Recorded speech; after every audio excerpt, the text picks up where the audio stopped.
Hello, hello, hello, hello, chaps. It's turn 72, and our attempted Hellpower Lamashta bomb was a terrible failure here, because it turns out the Lamashtas just killed the Hellpower people first. Like, that's the first thing they did once I summoned them. So I actually died to Lamashtas. It was very annoying. Yeah, not worth it at all. Complete waste, but I knew it would probably fail. I just wanted to see how it would work. So, assuming this army attacks me here, then this is the force I have to oppose them with. I have these two water mages. I might cast foul vapors with them. It probably wouldn't be worth it, actually. It would give everyone poison. I don't know. I think I will cast foul vapors just because I'm going to be casting everything. I'll cast foul vapors, I'll cast water elementals, I'll put all of these Raktapatas into a what's the word? A Sabbath. And then we'll have these guys. Yeah, let's go really low on the. Let's not even bother with bodyguards. These guys will be buffed with Marble Warriors and all of that.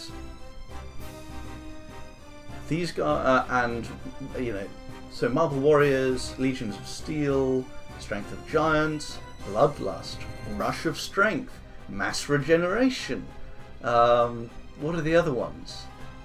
We don't have any Astral Mages here. Actually, no, he's teleporting out. We're not going to be casting the Astral buffs in this battle, but that's okay. And because of the Sabbath, this guy, Bina the Rakshasi, is going to be casting Fog Warriors, I hope. We do need a fairly large path boost for that. We need 5, path boost 5, or maybe 4. So here it is. You can cast it with 4 gems on an Air Force. So we only need 4 Sabbath slaves. So we are going to be casting that on 4. So she might get feeble-minded casting Fog Warriors, but that's okay. I just need to make sure I don't have her scripted cast the other important spells like Skeletal Legion. We're going to be getting Life After Death from the Ankh, the artifact. We're going to be casting, and we'll have a Mandeha as well. We're summoning a Mandeha, and he can fly in 2 provinces to come here. And he'll be casting Divine Blessing and automatically generating the whatever it's called, darkness. And we are forging an Amulet of Anti-Magic. This guy is forging one.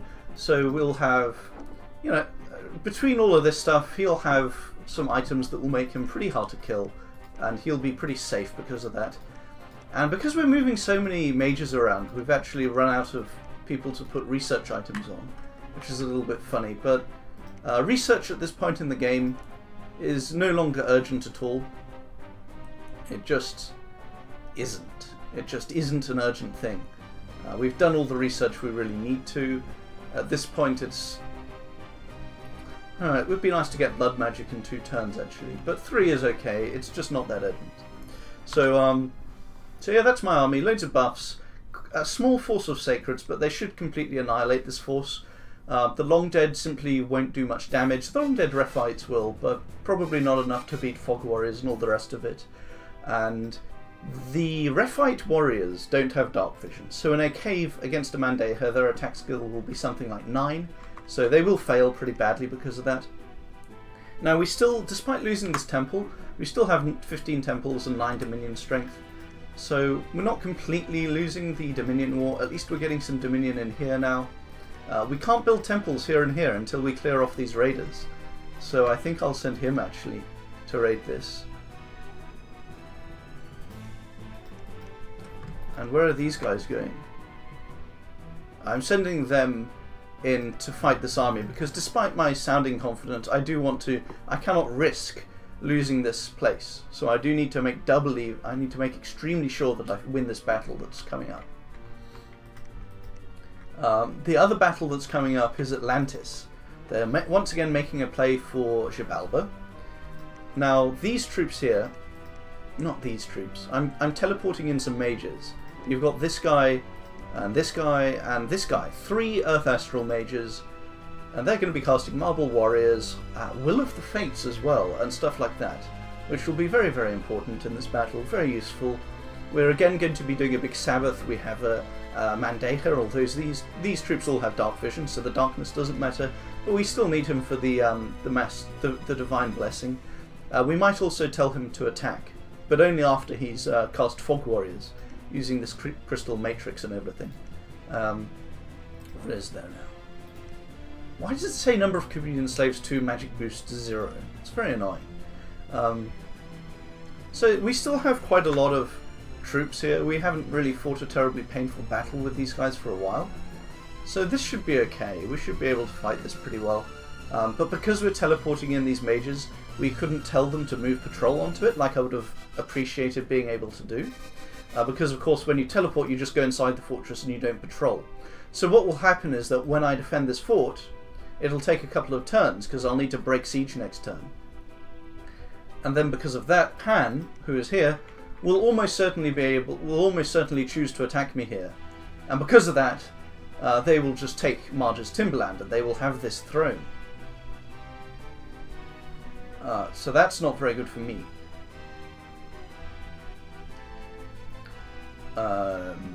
We had a battle against... I break the besiegement... Besiegement, is that? No. I break the investment of this fort by Atlantis. But it was not worth it at all in terms of who lost what. I lost most of my sacreds that I brought here. Meanwhile, he lost a whole load of chaff and 3 mages. So he lost a lot. I lost a lot more than he did. This is 11 times 8. It's 88 blood slaves being lost, and 15 cap only sacreds. But losing them reduces my upkeep a bit again, so that's not so bad. And our income is actually pretty good. It's back up to 2,714. That's huge. So there we are. And that's about it, really.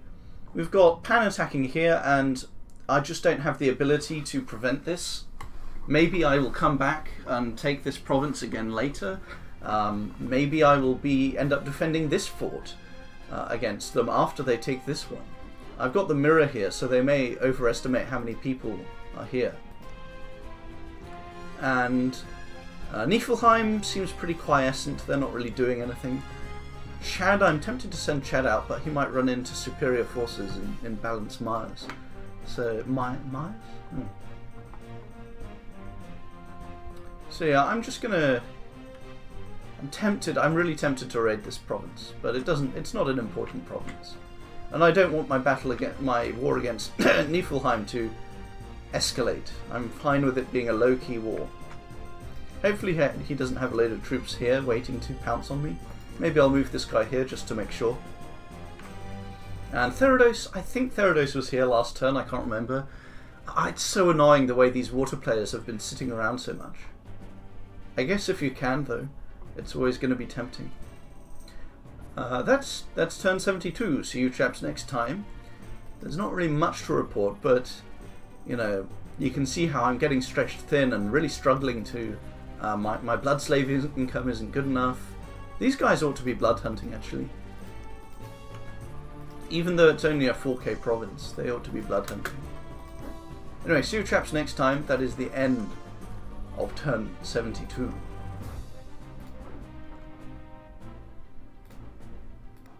Hello chaps, it's turn 73, and I'll just give you I'll give you one very good reason why, like all my other turns, I didn't play this with the video running. This is why. So this fortification is breached, and this army of Hinnoms could potentially storm it. I think my relief force is going to annihilate their sieging force. But if they do storm it, they'll run into these guys. And do you know what? Do you want to know how many of these there are? Well, one of them is wearing this robe, the Fenris pelt, so they'll be berserk, but they'll have Howl active.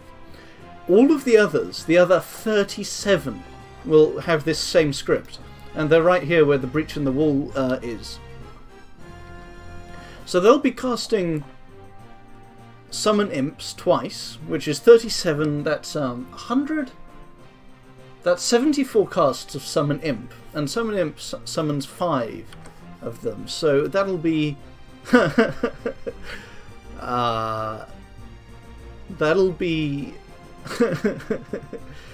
that'll be 370 Imps And then they'll cast Leech as well, which is a fantastic spell. These attacks are to make sure that they get in range.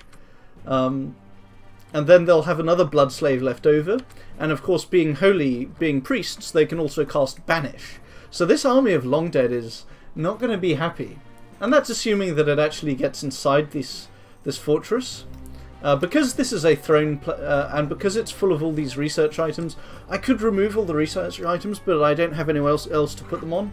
So I kind of need this place to research. This is like, it's 37 times roughly 25, so that's like, it's at least 900 research. It's roughly, this must be half of my research. And it's also a throne, like I said, so I cannot afford to lose it.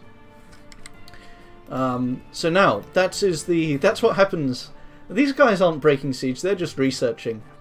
But if they do win the battle and storm the fort, they're going to have a very, very hard time against this many. Actually, maybe I should change up the script a bit, because if they send in a single thug, the thug will get enveloped in 370 imps. And then I don't know if they'll get in range to cast Leech. So maybe I should change the script a bit. Not sure. Doesn't really matter though, because this battle should be okay. So the first thing to know about this is that we have quite a lot of chaff. We're going all out in this battle, and we're bringing along all this shitty chaff, and basically this guy, this Mound Fiend, I probably shouldn't bring him, because I should probably just use these guys to, what's the word? To blood patrol. But if I don't bring them along, then this is basically the whole army in terms of troops. And then they get surrounded because they don't have anyone standing next to them, and they're outnumbered like 5 to 1. And the Long Dead Rephites can really do a lot of damage, even through Fog Warriors and everything else.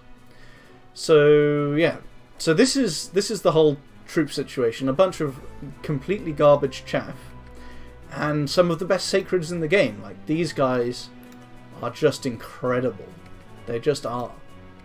And this actually isn't the extra damage type of anti-sacred weapon. It's actually paralyzed damage. Armor negating, magic resistance negates. Pretty interesting, but anyway, the special effect doesn't matter if you get chopped to pieces anyway. And they have pretty god tier defense skill. They have repel with the fear and 22 attack skill. They have the HP with a regen bless. They have pretty bad protection, but we're bringing along 2 earth mages. And by the way, if you're wondering why our guys have these random items on them, it's just for fire resistance. So this guy's got a fire resistant sword, this guy has a fire resistant sword, these 2 water mages have dragon helms for fire resistance. It's just so they don't die to heat aura. So anyway, we've got these guys buffed with quickness from the 2 water mages, buffed with marble warriors from the 2 earth mages, buffed with will of the fates from this guy, assuming he doesn't get magic dueled. And I don't think he will. I can tell you why I don't think he'll get magic dueled in a bit. We've got 6 Sabbath slaves. You might be thinking that 6 is a stupid number to have, and it is, but that's all I could do on short notice. These 2, after they cast Quickening twice, they'll cast Water Elemental 3 times, and then they'll have a whole bunch of water gems left over. I'm throwing all of my water and fire gems into this fight, because I don't really have anything else that I can do with them that's useful. And of course we're casting all the usual good stuff. We're casting Divine Blessing, Mass Flight, Fog Warriors. We're researching Thaumaturgy 5. Now Thaumaturgy 5 happens before, research happens before everything else in a turn. Thaumaturgy 6.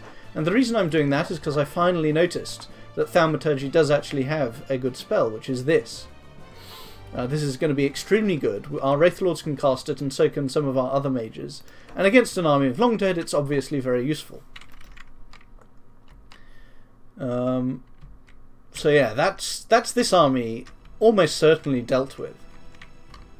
Now let's see what else is happening. So Pan has not moved. They are still sitting in this fort and this fort. Which is nice, because if they'd gone here this turn, I wouldn't be able to get there in time to save the fort from being breached.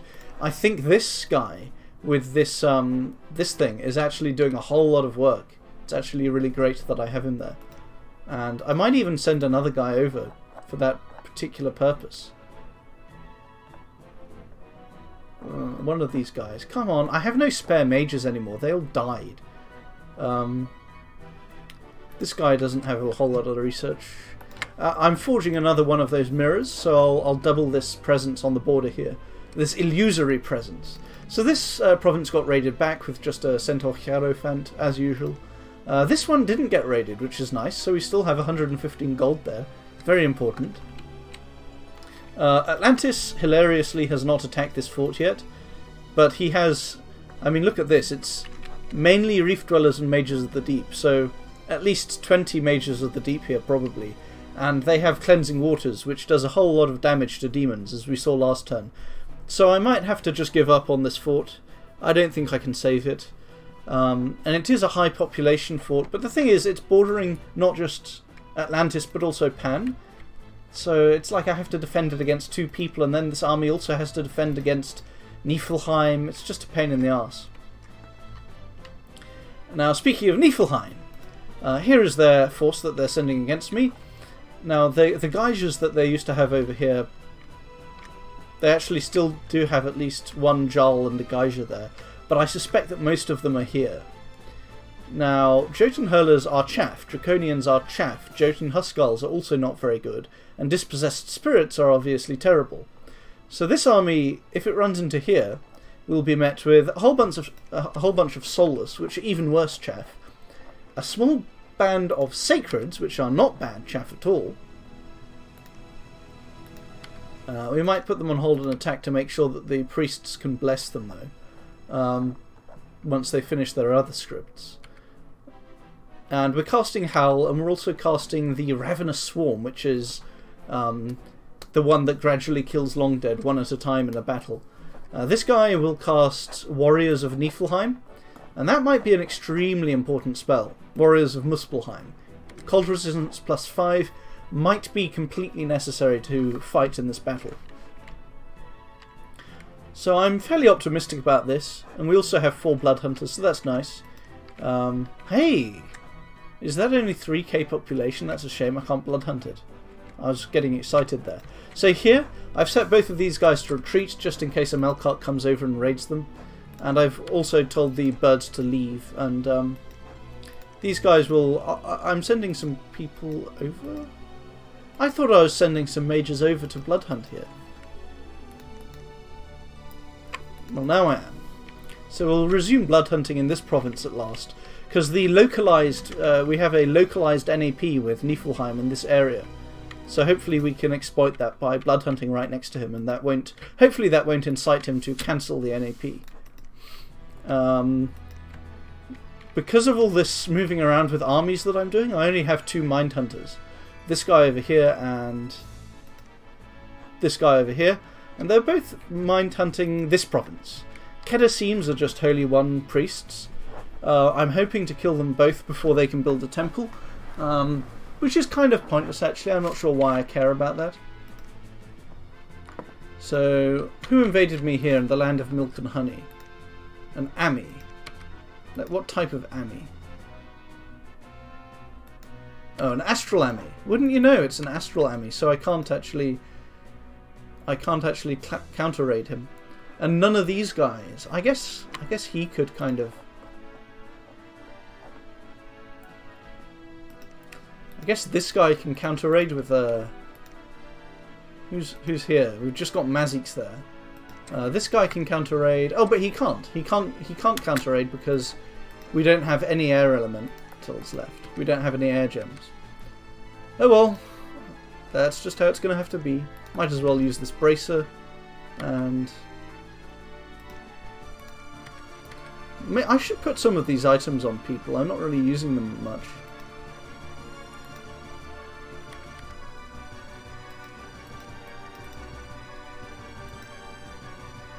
I need to think more often about using the flying boots as well. I forgot completely about flying boots. But there's no real important uses of flying here. There's no commanders that I need to move around very swiftly. I'm moving a counter-raiding force here, but you guys don't need to see all the finer details of all the counter-raiding that's going to be going on. Atlantis, whose army was here last turn, has apparently gone back beneath the waves. So I don't know why. I think they must have decided to stop fighting me here and go fight me here instead. It's just very strange behaviour though. I wonder if he and Pan are failing to coordinate an attack on these two locations at the same time. It's very strange behaviour from Atlantis. I don't know what he's doing. Maybe he doesn't either. This is just a random event that's generated by this. It's just illusory beasts. But yeah, the real deal is this upcoming battle here, and this upcoming battle here. And there are no particularly important battles here because I've basically given up on this province. But a broader question would be, will I be able to regain, build up a new force of summoned demons here to defend this corner of the map? I think I will be. Because my blood sleeve income this turn was 180, which is a huge boost, of course, compared to 111 the previous turn. So Mind Hunts, we killed the Tekam Balaam, the stealthy bat commander. That's nice. And we only cast one Mind Hunt last turn. Cloud Trapeze, I'm not sure why he did that. Oh yeah, that's just so he can turn up to this fight with all of these items. The Fire Resistance item, the Astral Booster, the Tome of High Power, and the Clam of Pearls. And I've doubled up everyone's gems for this fight, just in case he has the intelligence to Cloud Trapeze someone or teleport someone onto me, just for gem burning purposes. And because I'm worried that he'll use Mind Duel to knock this guy out before he can cast Rule of the Fates, I'm actually Cloud Trapezing Regic onto this province. So hopefully Regic, who is scripted to retreat afterwards, hopefully he'll either survive because they don't have Mind Duel, or he'll actually kill their Mind Duelers and win the duel, or he'll die, but in the process the Mind Duelers will run out of Astral Pearls and will fail to kill this guy as a result. They also might target this guy, who is much less important. So we really are throwing everything into this battle. It's very important that we don't lose it. A whole lot of Water Elementals, Fire Elementals, a lot of castings of Marble Warriors, Will of the Fates, Howl, Mass Regen, and the Ravenous Swarm, Bloodlust, Rush of Strength, even Poison Resistance, I think. No, I'm not casting Poison Resistance, I don't think I need it. I could cast Relief, though, in case he goes for Rigor Mortis. If he goes for Storm so I can't use Mass Flight, and then he casts Rigor Mortis, it might be wise to try for... Let's give it a go. Where is it? Relief. We can cast Relief. We are kind of a bit limited on Nature Gems. That might not be enough for 2 battles. But we have all the important spells. What's Abhyra? What's she casting? Wailing Winds and Control the Dead. And Divine Blessing is going to be cast by this Mandeha, who's flying in. But we also have it cast by one of our Sabbath Masters, just to be on the safe side. Abhyra... Yeah, now I should finally talk to you about what actually happened last turn, over here with this battle. It was quite lucrative. So here's the Melkart teleporting in, so that's our Throne Province that I was just talking about. Here's our Blood Hunting. This is an assassination, but it's a Wraithlord, so the Wraithlord just came back afterwards, so that's nice. This is Ethanim, the same guy that we saw before. And now he's equipped like this. Not terribly amazing equipment. Actually, that's pretty good protection. Huh. Interesting. I guess they just have really high natural protection. Didn't know that. This doesn't matter. This is one of our feeble-minded mages. This is a province raid in our cap circle. This is way up in the Candle provinces. This is down by Mashaka. This is another province raid next to Jibalba. This is a province raid in the swamp in between me and Pan. This is a province raid in this place. That's where it happened. But let's get on to the interesting stuff. So here's another raid of Yomi. This is over by Mashaka again. And he's quite well... This guy's quite well equipped, but nothing strange. Now, this is the nice thing. So they tried to relieve. They tried to... I don't know why they sent this force out, actually. I don't know why, because they knew that it couldn't beat my army. So what were they trying to accomplish? I think they were probably trying to accomplish some mind duels, but I didn't bring a single Astral Mage with me. Maybe they were also trying to gem burn me, but I brought which they did successfully do, but I brought 1 billion gems with me anyway.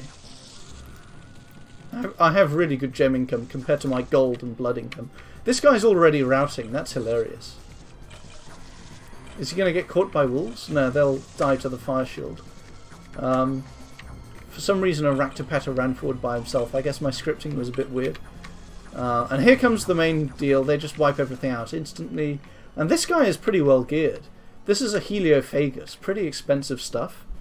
This would be expensive for me. For Hinnom, it's a huge outlay of blood slaves, including the 10 for this and the 5 for this. But as you can see, his defense skill gets harassed down. His protection and his regen just isn't enough to compete with this kind of damage. So I think he's also ethereal or something. Yeah. So we have it takes a while to kill him, and he kills quite a few demons before he goes down. But he does go down, and when he goes down, we get to collect his items. And his items were pretty nice. Dragon Helmet, Armour of Knights, Hell Sword, and Boots of the Messenger, and a Burning Pearl. So we're using the Hell Sword on this guy now. And then after that, we invaded the fortress itself. And that was pretty trivial. There was nothing notable there. We killed the temple, and we're going to build our own temple in its place. So that's very useful. And because of Ethanim the Archdevil assassinating our Wraithlord, I'm going to patrol on this province in hopes of catching Ethanim. He probably won't push his luck, but he might assume that I'll go and attack one of these provinces instead. So anyway, that is the end of our turn. What? No, I should stop saying that so much, because it's never true. And it's become a reflex as well. We're actually staying here to patrol and also cast Blood Feast. The main reason I decided to finally cast Blood Feast on these guys is mainly because she got muted. This one got muted, and she's wearing an unremovable blood nature booster, so it would be nice to unmute her. And while we're at it, it's nice to increase this one's morale a bit, because 13 morale on a very important mage is not good at all. We need more. So we're going to get rid of her Battle Fright with this Blood Feasting. And he's going to get rid of Crippled and Battle Fright as well.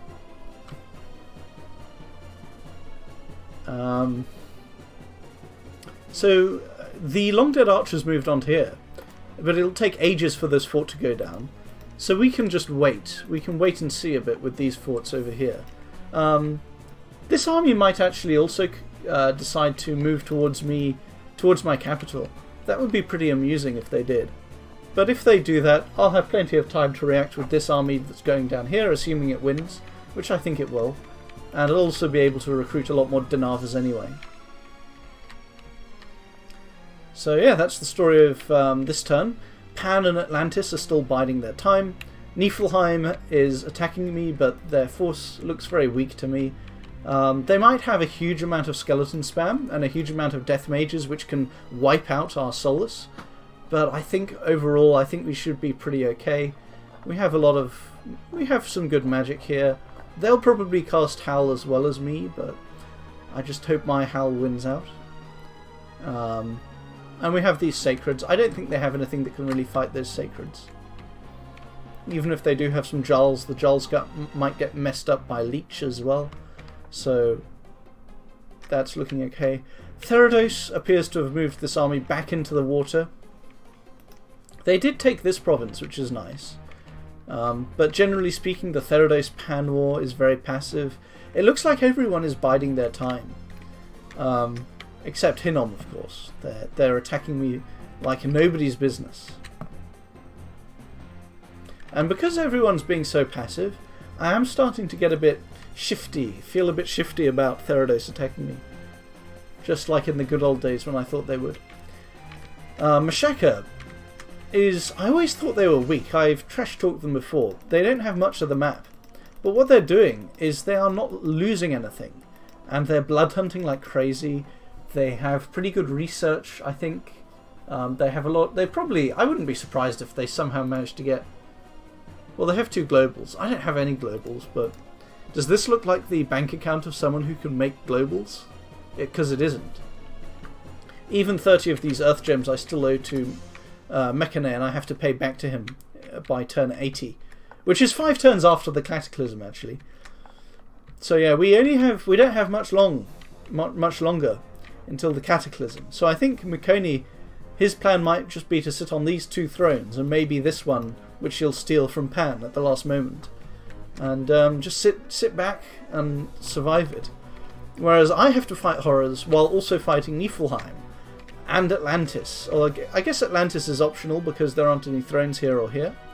But I have to fight Hinnom and Pan, and I have to fight these guys for this throne as well, potentially. So it's not an easy game, as I keep on saying. But yeah, it was quite fun actually setting this up. This is going to be pretty crazy. The Hell Power Bomb was very disappointing, but part of me even wants to lose this battle outside the fort just so I can see what happens when they storm the fort itself. It's possible that they'll see this coming and get a flashback to the last time they attacked me here, and they might retreat here. We'll see what happens. If they do retreat here, I'll be pulling off 148 blood slaves is how many these guys are holding. So that'll be nice. I can pull those off and use them to summon 6 Danavas elsewhere. I'll probably retake this province as well. I'm building a temple here and a temple here. So our Dominion, I keep on saying this, but my Dominion should finally start to get through. We've taken down another of his temples. He did take it down one of mine, but I think we're going to finally get there. Things are crawling towards my side of things very, very slowly in terms of Dominion. And this poor province, its population is being destroyed inexorably. It's really sad to watch. Oh well. Even the capitals in this game are pretty feeble. Like this one's 37, this one's 42, this one's 45, and this one is 31. And this is on turn 73, and everyone took growth 3. Such a brutal game. So yeah, that is the end of this turn. Maybe something I should do... No, I've run out of blood. I'm blood hunting with really high blood mages here. I was going to say maybe I should peel off a couple of these Raktapatas just to blood hunt here. But nah, I like having 6 Sabbath slaves just to be on the safe side. And like I said, we've got the Ankh. We're making these big ritual, what are they called? Construction 8 items, artifacts. We've got the Black Book of Secrets as well, but I'm not really using it for anything this turn. I guess I can put it on one of my blood hunters here. Like she doesn't need this. She can use the Black Book of Secrets to blood hunt. That's peak efficiency, is using the Black Book of Secrets to blood hunt more strongly. And we're making the Crown of Despair this turn just because I had almost no gems left over, so I just decided to do that because it's a cheap option and it's a gem generator. See you chaps next time. That is the end of turn 73. Hello, hello, hello, hello chaps. It is turn 74. On this turn we gained 174 blood slaves, not counting the ones that we lost immediately to raids. We cured some afflictions on our army, on this one over here. And what else did we do? We won a big battle in Shattered Nap. And basically we turned up with some elite troops, and we summoned a crap ton of elementals, and we stacked a whole bunch of buffs and battle-wide spells. Meanwhile, Rephite warriors don't have dark vision, so they only have 10 attack. Sadly, I pussied out, and I had my troops all set to attack closest. So even when I cast Mass Flight, which I think I did... What on earth? Why does it say he's routing? What sort of bollocks is that? He's not routing. Routing. Routing my arse. Is it just bugged out or something? Does his fear aura affect himself, or some bollocks like that? Anyway, we have Mist Form and Regen Blood Bond, double mass regen. We even have Luck. We even have Will of the Fates cast. So we don't lose anything. We kill all of his troops except for a few Rephite warriors, and all of his mages escape except for some minor Woodhenge druids and some Camazots. Actually, one of the Camazots that dies is probably this guy. I don't know. Let's see if he dies. He should be able to fly away. Oh, but he's very fatigued. So yes, we probably kill his Wailing Wind caster. That's a big loss. Oh yes. Are we going to get him? Are we going to get him in time? Come on. Yes, he dies! Okay. So that was probably empowered. I don't know. How good are Camazots? Let's have a look, because we can recruit them here. So it looks like he may have been a 10% random. But yes, I think that was definitely an empowered one. Let's just double check. Yes, it was just an empowered Camazots. So he lost an empowered mage in that fight, actually. Very, very expensive stuff. He did raid this province, so we now have to deal with a Melkart and 10 Rephite warriors. And here's what we're moving here to deal with them. We're going to tar pit them with a bunch of Solus and cast Leech about 1, 2, 3, 4, 5, 6, 7, 8, 9 times. 27 times in total. And we also will cast Poison Cloud a lot, which won't affect our Solus, of course, but it's armor negating, no MR check. It's very good. They don't have any poison resistance, and they don't have any regen, so they will die quite severely to that. I just need to check that this guy is standing far enough forward. What's the cast range on this? Cast range is only 30, so we will have him attack. Whoops. Oh no. Attack 1 turn. Poison Cloud. Yes, that's the battle. So we'll clean them up quite easily. We also have some people left over patrolling here. As you can see, we took the time to remove all of these blood slaves from all of those researchers that we had, just in case he managed to storm the fort. A lot of our troops, a lot of our mages from that battle are staying behind, because the battles in the immediate future for this little army that we have down here look very easy. So we don't need our earth mages and our astral mages and our water mages and our fire mages. So they're going to stay behind, and they're going to cast things like Forging the Ruby Eye to grant us some water gems per turn. It's an artifact that generates water gems. We're going to cast Wizard's Tower over here, and we're going to bring over some Solus to patrol it, and we're going to have hopefully another blood hunting province because of that. And what else are we doing?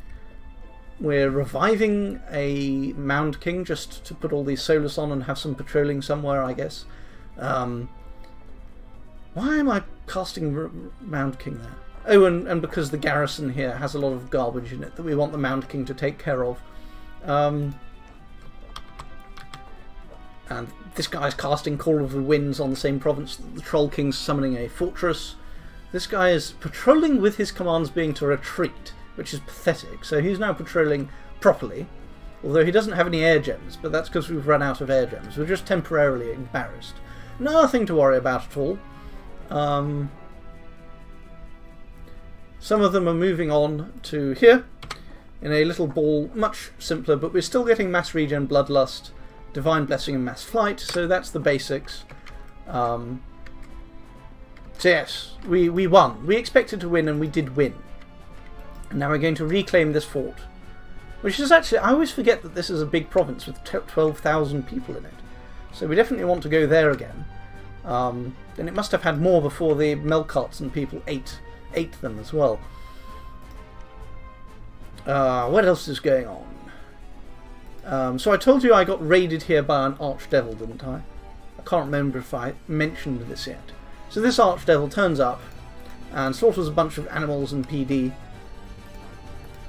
So our plan to get rid of him basically involves breaking siege with this guy. He has armor of displacement and a water bottle, and he's going to cast Life for a Life twice, and then Horde of Skeletons twice, and then attack. And he's got some good. His defense skill actually isn't that good. I think I might get rid of the Flesh Eater. And so instead of 17 defense skill, he'll have 20 because we got rid of the bonus weapon. Then he'll have 23 defense skill. And if you look at the attack skill on this Archdevil, it's only 19. So he'll have a fairly hard time killing our chap. Now I have to tell him to break siege again. We're summoning some Danavas. We're summoning them here, here, and here. So that's 9 Danavas being summoned this turn. Oh, and our Dominion is spreading quite nicely. We built some temples, and we have 4 Dominion in this province, finally. We killed a scout here. Sadly, we didn't get Ethanim, the assassin Archdevil. But we have all these monkeys around too, and scouts around to distract from that kind of assassination shenanigans. Huh. A broken helmet. And despite the supply issues, our army doesn't seem to be starving, which is quite strange. No one's starving. I don't know why that is. Is it because of supply storage or something? I don't really understand that. Anyway, casting Blood Feast to rejuvenate our commanders did get rid of a lot of the population, but well, that's just life, you know. We killed a priest with Mind Hunt, nothing particularly interesting. Actually, we killed Aphelon the priest and Keret the priest. I assume they were priests. I think they were priests. That's my assumption. 174 blood slaves, 1 battle here. Oh, and this is the army that is turning up to fight me in over here.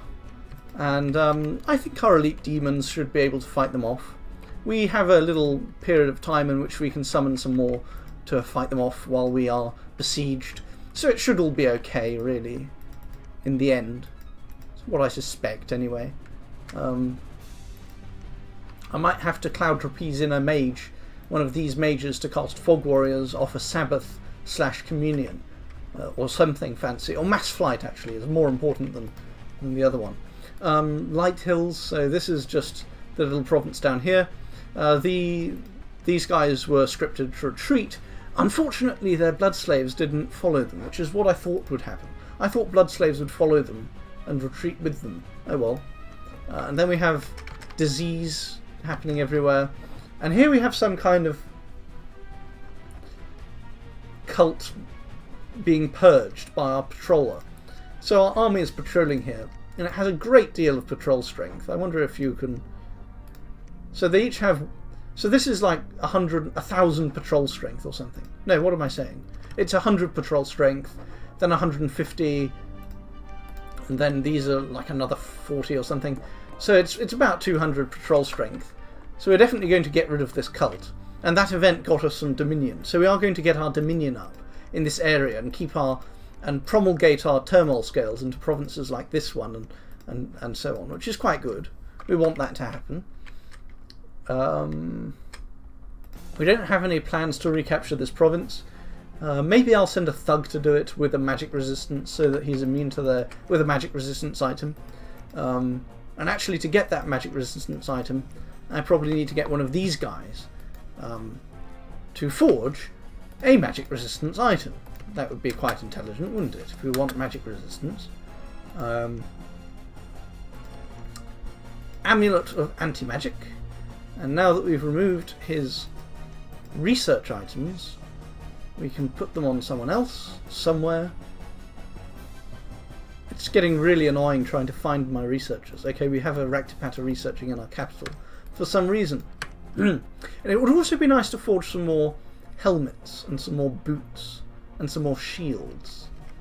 But we are really, really low on mages and on gems to actually forge anything. So I guess I just won't. We are forging a bottle of living water and a coral blade here and there.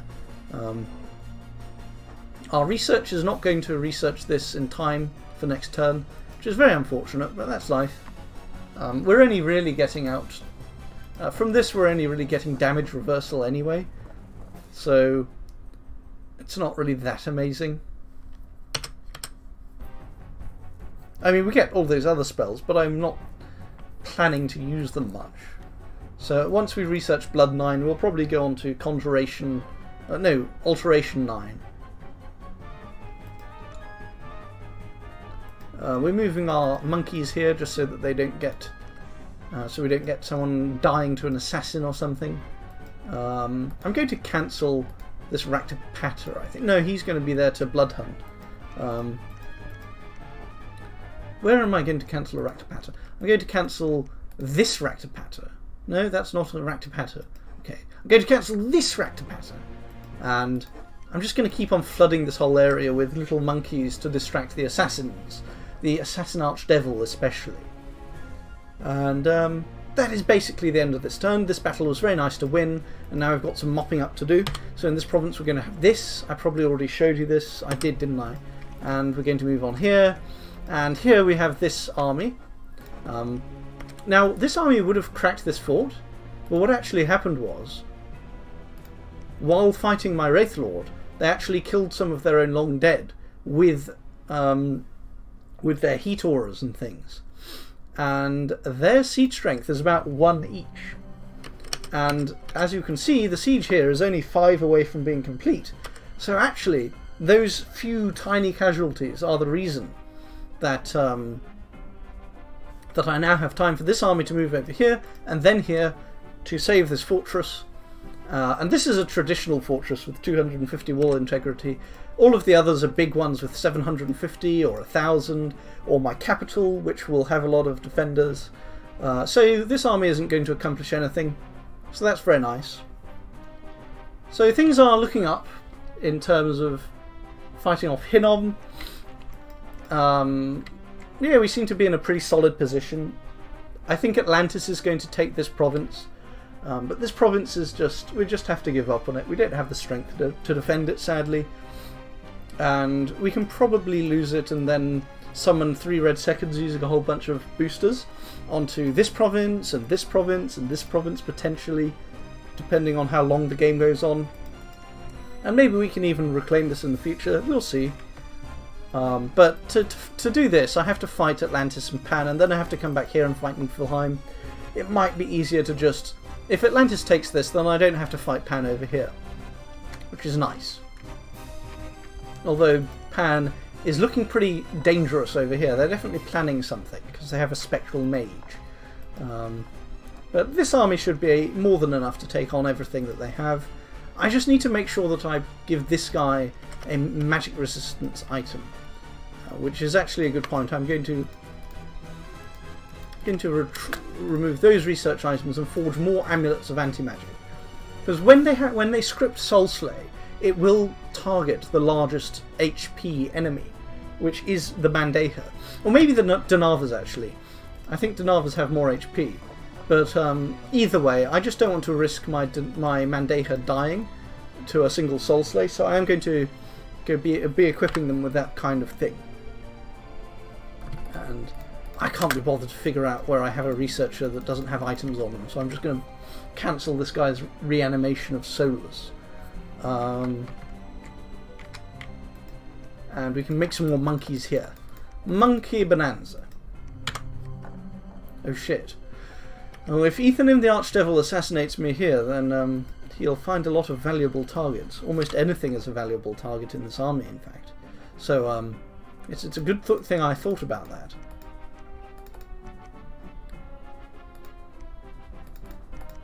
Oh right, these guys are separate because of the morale issue.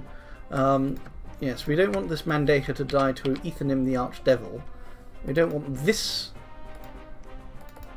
one to die either. So she is going to get... Oh, come on. That. Yes, just to make sure that they don't die. Maybe she should be given a bottle. I think this guy can research actually. And the bottle of living water here can be given to her. And that truly is the end of turn 74. See you traps next time. I think we just killed a scout here or something. Oh no, we killed a residual sieging force in Yomi. Nothing too important. Killed an Ami, which is nice.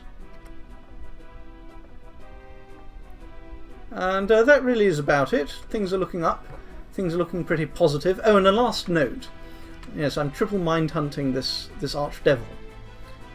I have a mind hunter here, here, and here, and they're all mind hunting him. So we will see if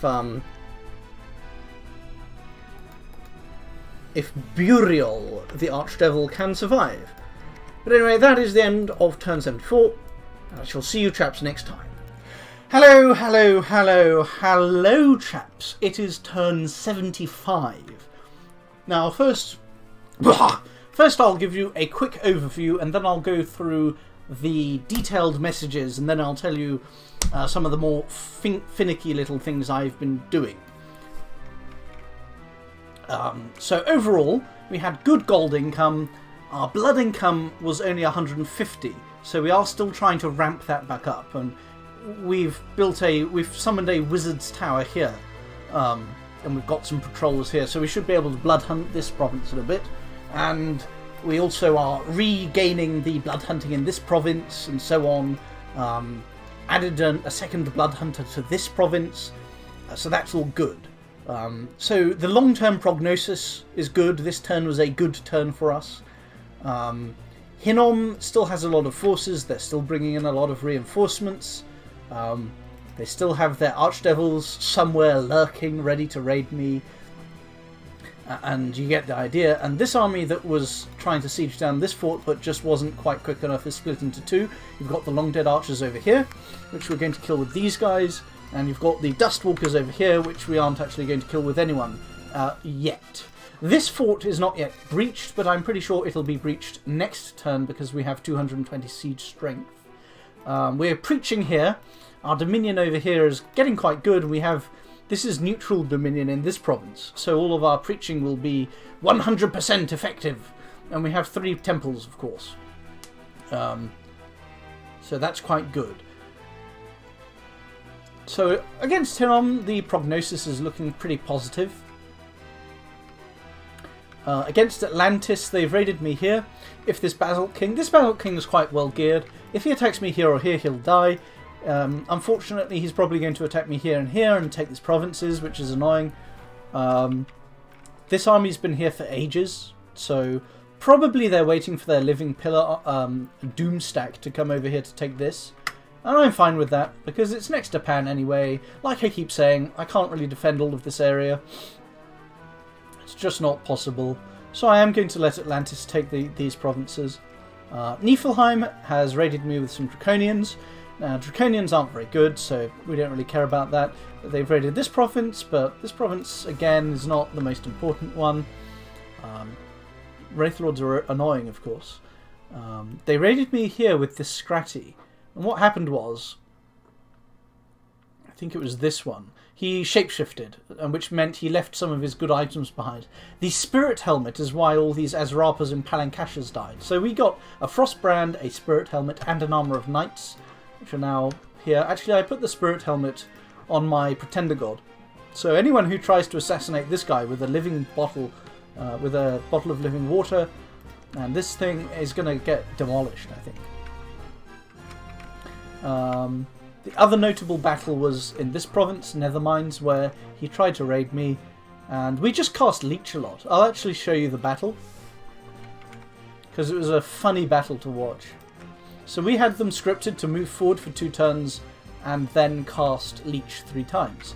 This guy actually manages to cast Soulslay once and kill a Raktapata, and he manages to get rid of this imp and then cast Soulslay again later on in the battle.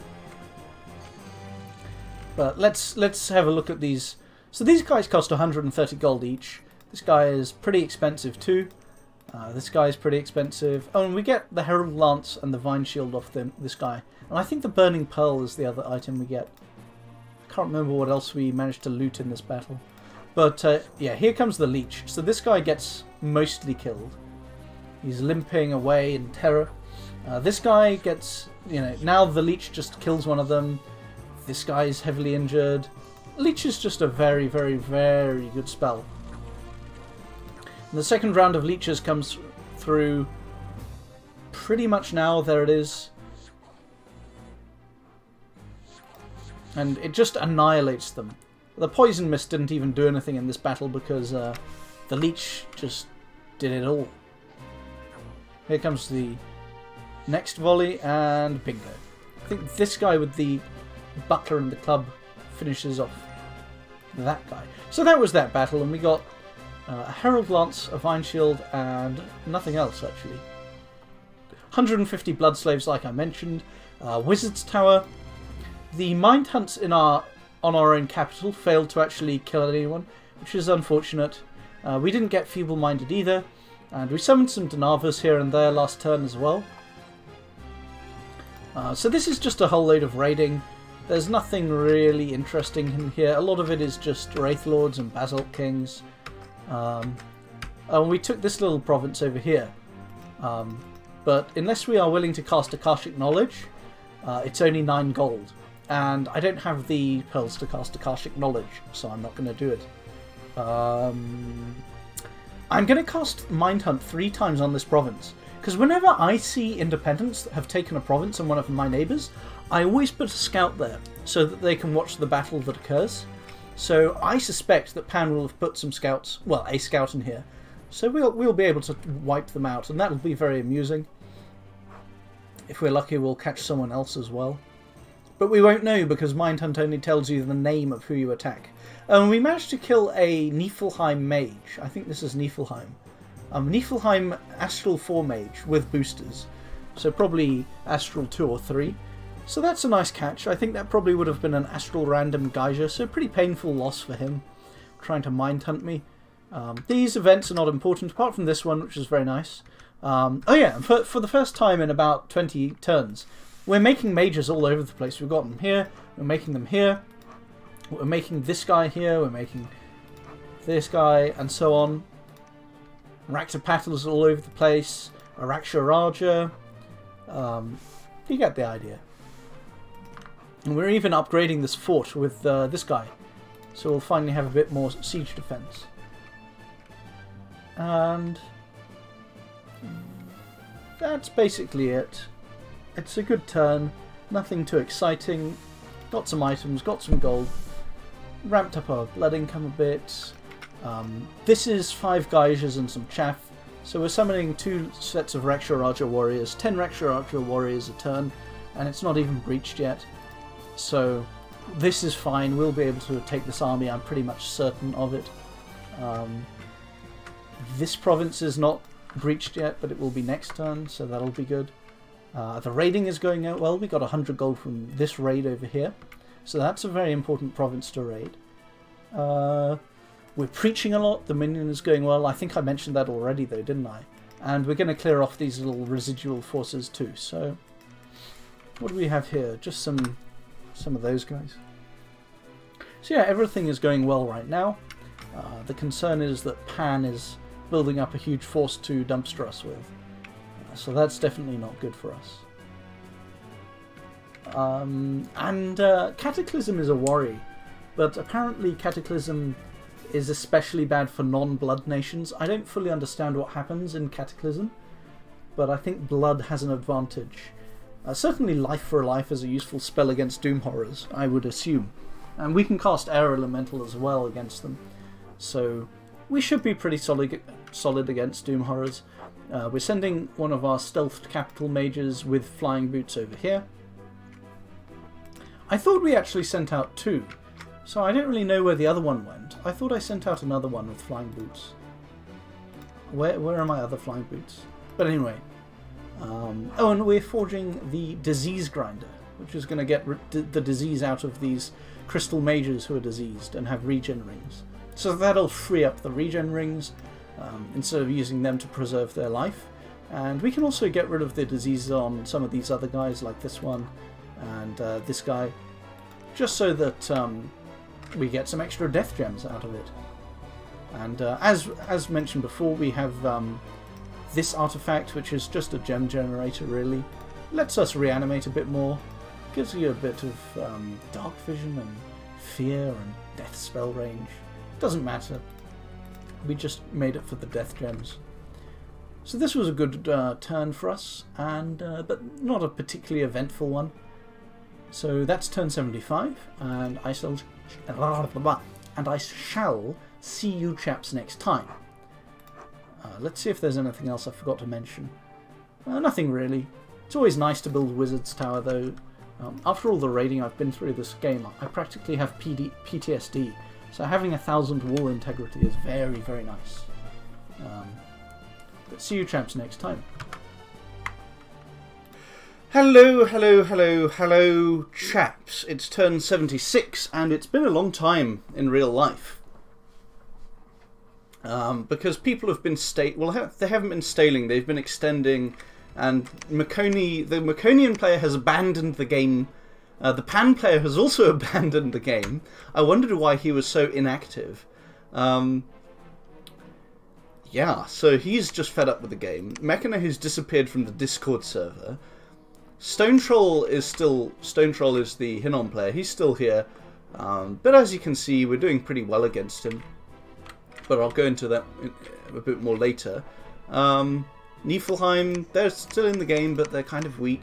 And look at this. Okay, I raided this this province so I can see into the water. And look at this. Has he actually been... I was so sure that he was going to come down here and attack me here.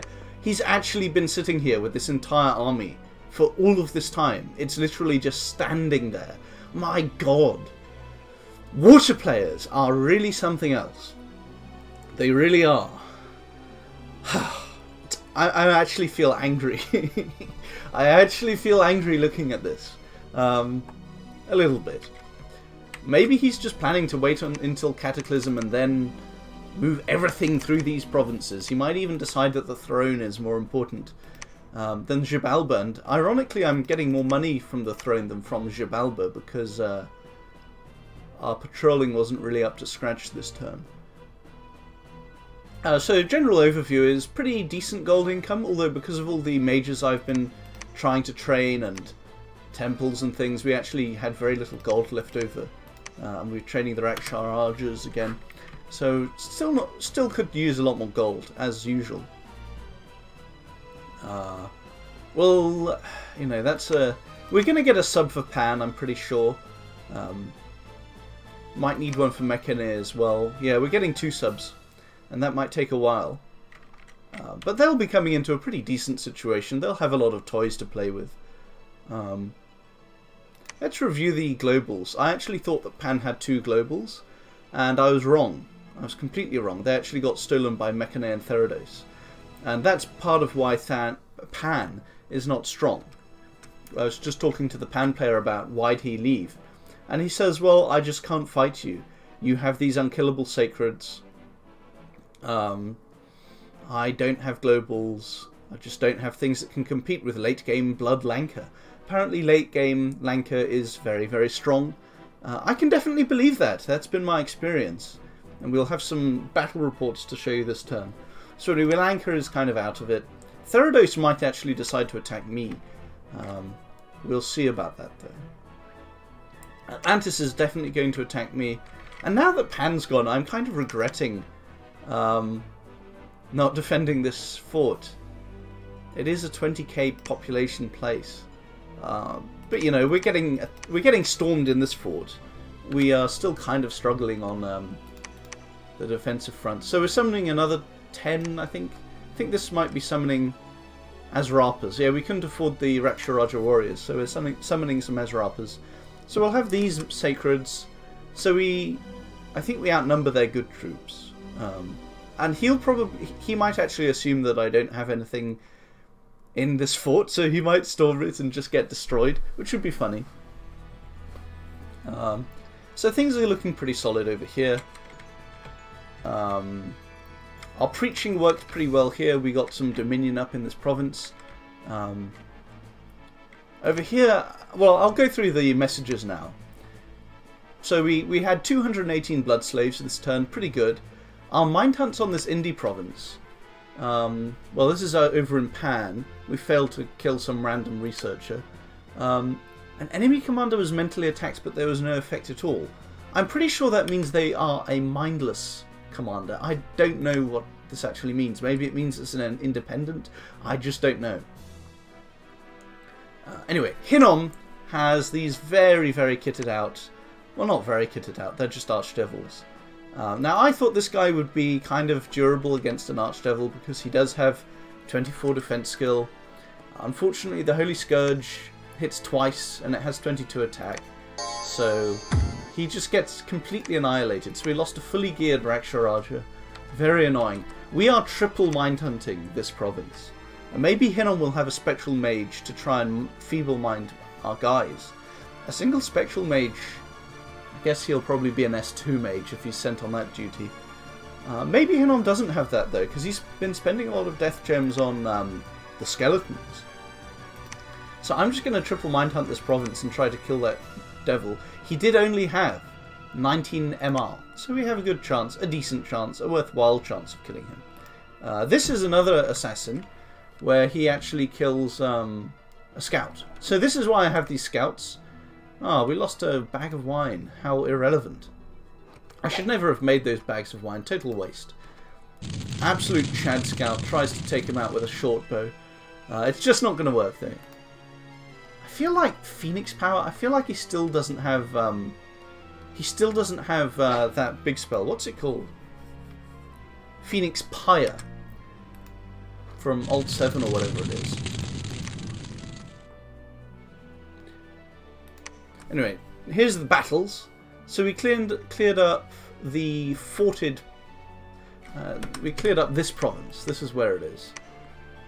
So they just got annihilated. Not a serious force. 6 Danavas in play.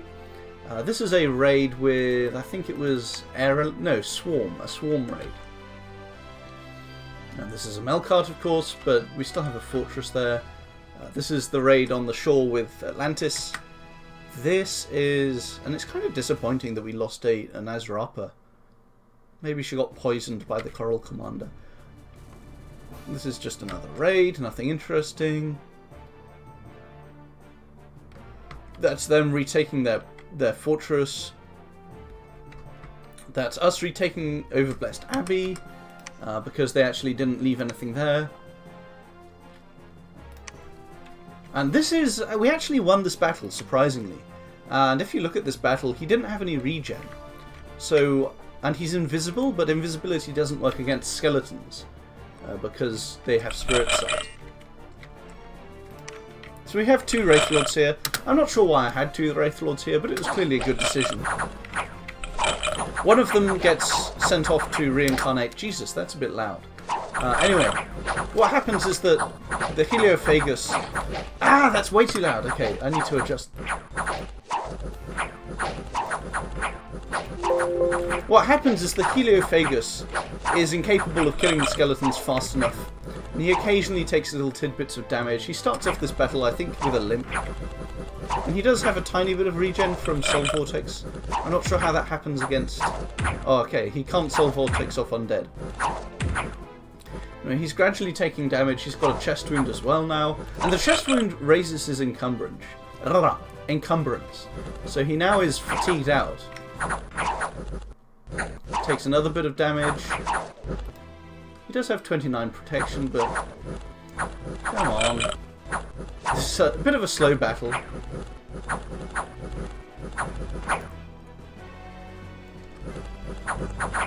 He took quite a lot of damage just then. Another 5. So he is suffering.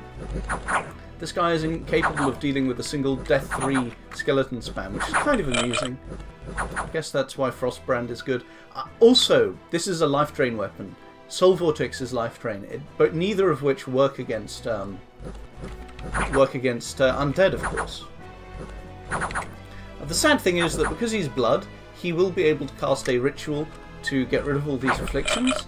But you know, that'll cost him blood slaves, it'll cost him time, and that's very nice for us. He'll have to move over to a province with a laboratory, and he'll have to cast Blood Feast, and then he'll have to move back into my territory. So this guy probably survived when he retreated here, but it will cost him some turns. This is just Niflheim's Wraithlord. We killed him with Leech. This is the Draconian raid. Unfortunately, it did kill our Yogini and a Mound King, so that's 150 gems. 150 gold and 3 gems. But they got destroyed, and I think they didn't even have anywhere to retreat to. So that was a failure from them. This is our Wraithlord dying to province defense. Very embarrassing. Probably should have... This is probably the downside of having a Horde of Skeleton script. I probably should have let him cast Invulnerability and Soul Vortex in this case. This is us raising the siege on another province. Now this is an actual proper battle. Now the significant thing about this battle is that we didn't have our Markata scouts scripted to stay behind troops, and I thought they had a bow attack. They actually have a sticks and stone attack, which is only what, range 5? So they ran forward and got killed because of that. So we have less protection. Any assassins in this province will almost certainly kill a commander that's very valuable. If you look at this group of commanders, none of them are ones that I'm okay with using, like the scout that died to an assassin. Anyway, we cast a lot of big spells. It's not really a serious force compared to what we have. This guy is already running away because of a single hit. That's pretty funny. We had them on hold of an attack. Now Mass Flight comes in, and the Donavas get most of the kills in this battle. Just a little reminder, this is what Donavas do. Pretty amazing stuff. And they're regenerating like anything as well. Oh, actually, ironically, amusingly, one of my arsehole nature mages decided to cast wooden warriors on some of the Donavas. So one of them actually ends up... Yeah, this guy doesn't have any net fire resistance. They don't have any fire vulnerability either. But because of wooden warriors, which doesn't show up as a buff, they're actually just completely fatigued out from their own heat wall. You can see how he's on 162. Huh? 164. Okay, so looks like Heator has actually stopped working when a battle ends, and it's only burning that continues. So he didn't get injured from that, I don't think. 32 kills, pretty amazing stuff. Destroyed this force pretty much entirely. This is just raiding past the cave province with the throne, past Shattered Nap, where we killed all those Rephites with Leech.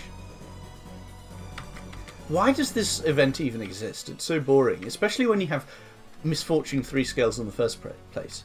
The Barbarian Horde was stopped by Skeleton Spam and Swarm, and I was worrying that maybe when Pan sees that, they'll realise that I don't actually have all those fake Rakshasa warriors in this province, because this province is the one where we have these items to make it look like we have 1 billion Rakshasa warriors.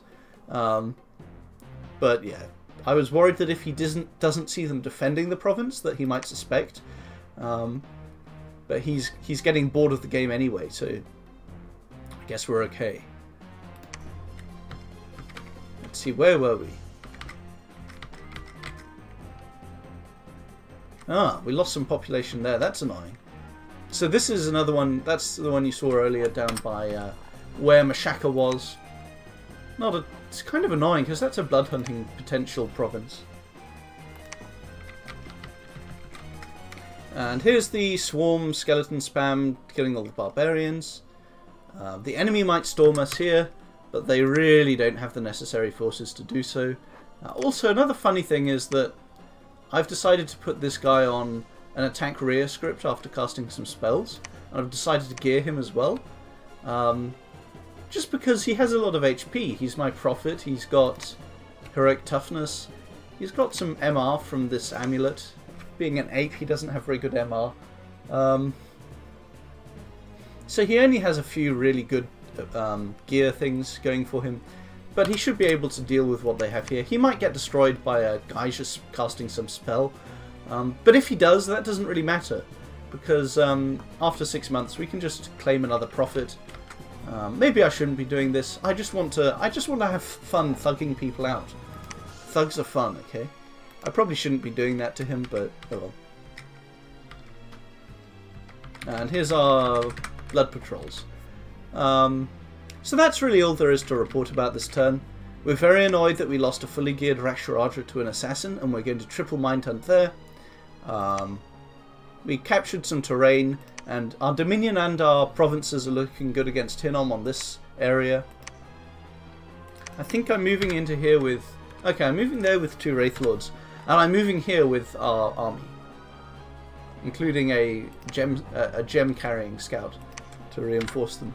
So this should be able to... Do we have mass flight? We do have mass flight and fog warriors. With mass flight, we should be able to totally destroy these AMIs, even in a siege defense. Because I'm kind of worried. I looked at all those AMIs and I thought, geez, they look kind of powerful. They could mess me around with some really nasty spells. Speaking of which, we don't want... this guy is like a soul slay magnet with all of this HP. Maybe the Donavas are a bigger soul slay magnet because they have more HP actually. But we gave him an anti-magic amulet anyway, just to make sure. And yeah, we've settled these guys to stay behind troops, and they're assassin magnets. We're training all of these just to get rid of these assassins, just to make all these archdevil assassins waste their time. Because so far we've lost some really, really valuable commanders. We lost a fully geared Mandeja to an assassin before as well. So hopefully we can kill this guy with the Mind Hunt. We're storming this castle. Any assassins here, like, she should be able to kill an assassin because of the water elemental retinue, and because she can... Actually, she doesn't have any good spells because we don't have any leftover... We don't have any nature gems for her to cast. We don't have any... what are they called? We don't have any slaves or swarm casts on her. This one should be okay. I don't know. Yeah. Any of these commanders, even the Mandeja, is quite likely to die, unfortunately. Is he scripted to cast spells? So I'm going to make sure that he has this air gem left over for an assassination. Actually, I'm not going to do that because you know what's going to happen. I'm going to forget to turn this off later and it'll screw me over.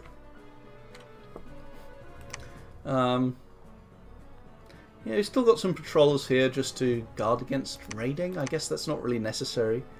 But none of the research we're doing feels terribly urgent. So, whatever. Atlantis is apparently going to attack me now, I suspect. But I think our Sacred is just a lot better than his. And we have all the good spells like Mass Flight and Rush of Strength and Bloodlust, and we're not size 4, we're size 3, which is good. Fog Warriors, I really ought to put Fog Warriors back onto this guy.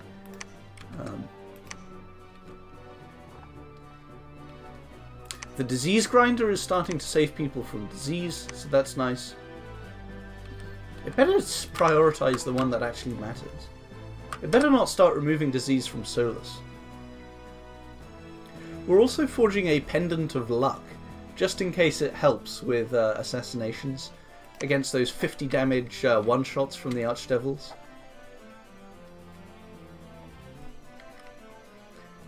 And we're going to forge water bottles as well for the assassinations. We're forging one in this province, I think. Bottle of living water. Oh, and this guy, we've empowered him in blood. So we gave him some blood boosters so that he can afford to build a bloodstone. And the bloodstone will then make him an Earth 5 mage. It's an Earth booster, of course. And with that we can cast Iron Walls on this province or this province. You get the idea. So our blood income of 218 was mostly pretty sustainable. We don't actually have a lot of unrest everywhere now. Or maybe I spoke too soon. No, we won't get that much next turn. But we are actually making some sanguine dowsing rods. Let's make another one. So we should be able to keep above 200 blood slaves per turn if we can really get organised. The problem is that we don't really... Tell you what, I'll take one of these guys over here just to be a blood hunter in the future. We ought to start blood hunting properly in this province, in this sort of area, now that we have forts and we're not really getting raided so much. Should be able to get some pretty good blood income. The Cataclysm is in 9 months. We have 9 turns remaining before it starts properly. Apparently when that happens, all non-blood magic gets screwed over. So we'll be even better off after that. And that's the end of turn 76. See you chaps next time.